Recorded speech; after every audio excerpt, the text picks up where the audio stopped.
Please first take a deep breath with me.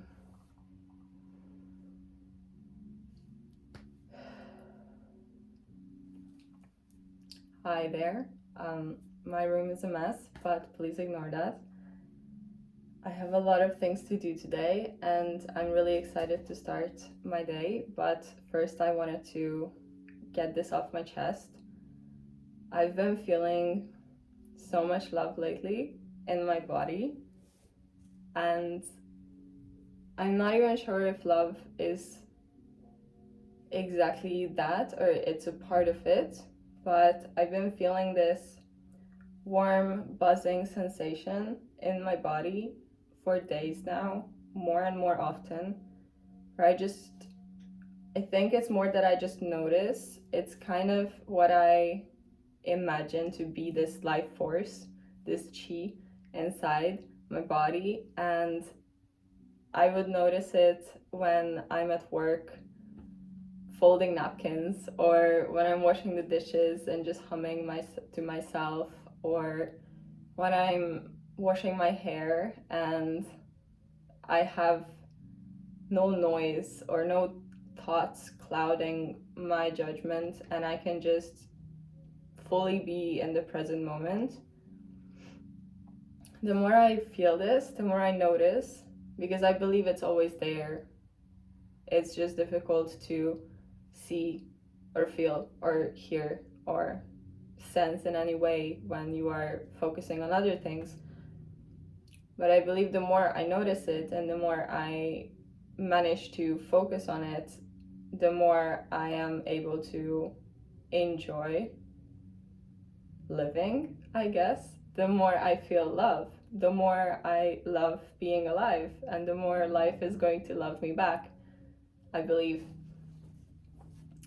So I've been wanting to share that a lot, and I was also thinking yesterday when my cheeks are turning red already, when I looked at my YouTube channel and I noticed throughout my videos love is a very big pattern, and it made me happy to see that because it wasn't conscious. It's just a topic that I come back to all the time, and it's something that feels very important for me to talk about. And that is, if there's one thing that people think about when they see me or hear me, I want that thing to be love, and I want them to associate feeling loved or feeling loving when they are in my presence or when we have an interaction.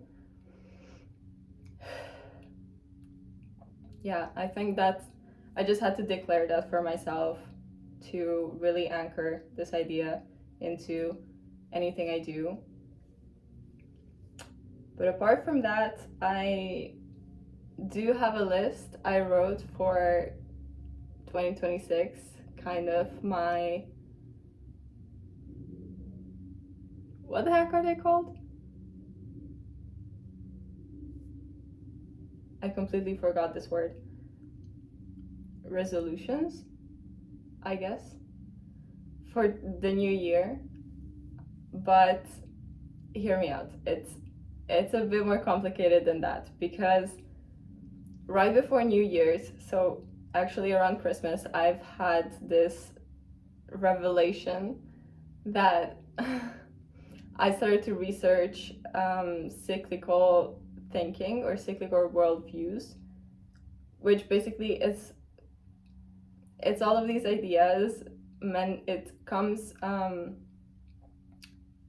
It shows in many different philosophies or religions or cultures, but it's the pattern of people thinking about time more in a cyclical way, so kind of as a circle instead of seeing time passing as a line, which is what most Western cultures, and I also grew up thinking ever since I was a baby, ever since I'm conscious, that time looks like this, and something happens here, and that's in the past, and now you're here in the present, and something happens in the future that is ahead on the road.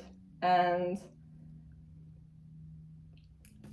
I noticed when I listen to other people talk on YouTube or in real life, and a lot of their ideas are also based on this, based on time being linear.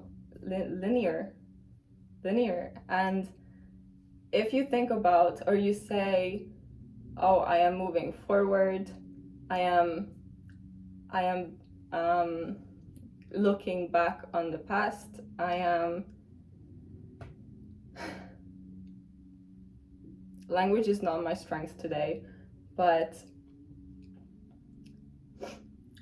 whatever expressions we use to metaphorically talk about these things in self-improvement and well-being and taking care of our inner world, a lot of that is also based on and rooted in this linear thinking of time. So instead, what you can do to kind of challenge when you catch yourself using these expressions, you can try to replace them with returning to a point, because if you're moving in a circle, you will walk the same way again and again, which is kind of the same thing happening again, but always every time you step on the same stone, it is going to be different. So it's kind of difficult to draw the lines of how you are able to visualize this, but I think you have to find the perfect mixture of creating this concept in your head that, okay, this cycle restarts, and this cycle means it's going to have the ups and downs again and again, and there is a pattern to it, which doesn't mean you have to use this to tell the future, because that's not what we're trying to do here, but kind of to be able to tap into whatever phase you are in right now more easily, to be able to, instead of always thinking about, oh, I have to move forward, just surrender to the cyclical nature of time and the cyclical nature of life, and understand that the cycle will repeat itself no matter what you're trying to do. You cannot fight against that, but if you make peace with that, you will be able to enjoy it much more. An important thought I just remembered, what gives me a lot of comfort about this idea, is that if you think about time as a line and you're constantly going forward, you don't know what's out there in the future, because you've never set foot there before, and nobody else knows either because it hasn't happened yet. So there comes the fear of the unknown, because you cannot know, you cannot predict. However, if you think about it as a circle, you have gone through that cycle before. You have been through the phases, and you have completed the phases before. And when you come back to the restarting part, it's not really a start, it's a rebirth, it's a transformation. Then you are going to walk eventually the same path, yet it's going to feel different, because you are different doing that cycle, because now you are somebody else. You are someone who has completed all the before cycles as well. I'm actually going a bit crazy here. I just had these thoughts right now, but what I'm trying to say is that it gives me a sense of comfort to think about this circle instead of a line, because now it feels familiar, because everything is kind of repeating itself, just a little bit different form. I have a lot to expand on this idea, and I definitely haven't integrated perfectly it into my consciousness yet, but that is one of the things I'm trying to do, and I'm familiarizing my brain with. So because of that, I've also haven't made a very big deal out of New Year's Eve and my New Year resolutions. So I did a little bit of reflecting on my last year's list that I wrote for 2025, and I managed to cross out basically everything on that list. So I could say last year was a success because I've done everything that I decided to aim for at the beginning of the year. Yet I don't feel that fulfilled about the list because a lot of things I wrote down were so strictly material. They were just an idea of what I thought would give me this sense of fulfillment and the sense of relief. Yet they didn't. When it happened, it didn't make me feel as good as I thought it would.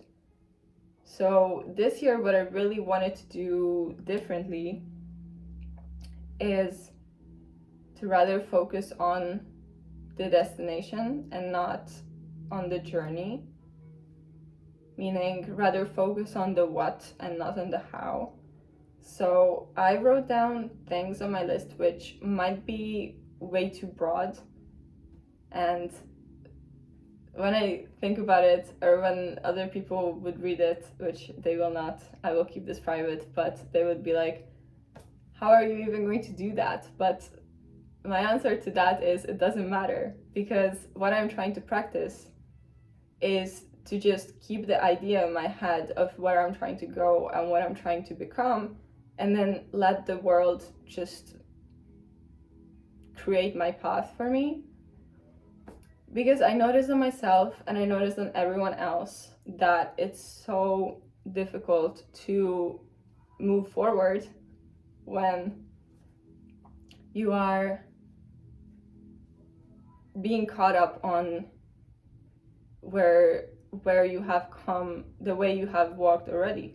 Because when you have an idea of where you are supposed to walk the way, then whenever an unexpected turn comes, because there will be unexpected turns because the world happens around you in ways you cannot plan for, then you get so shaken, you get so lost because your plan is gone, and now you feel like, okay, I need to get back on track.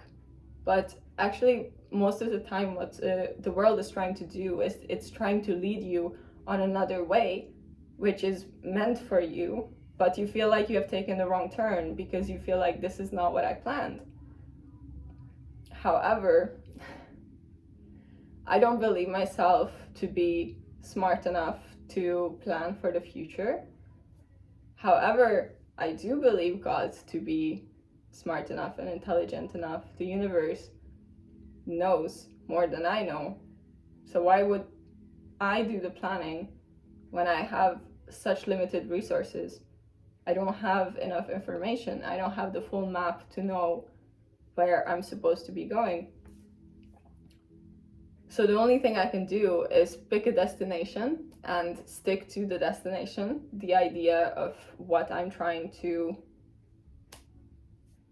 get to, and let whatever source energy you believe in take care of how you are going to get there, or how I am going to get there.